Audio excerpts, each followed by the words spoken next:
Hello everyone, today I will show you how to start page numbering on specific pages using Foxit PDF Editor.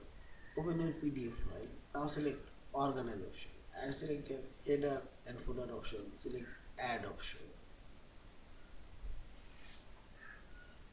And this page number format option. This page numbering format. Select first one. Also you can start with number 2. Now select OK and select a page number box and select this.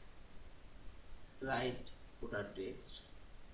Now select insert and see this page number now inserted and this is page range option.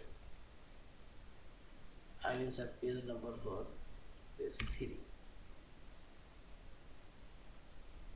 Now select OK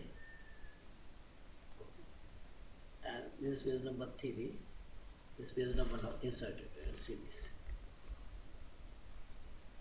one. And first two pages remain blank, see this, this is, and finally select this file option, save or save as in PDF file. Thank you for watching. Please subscribe, like, share and comment.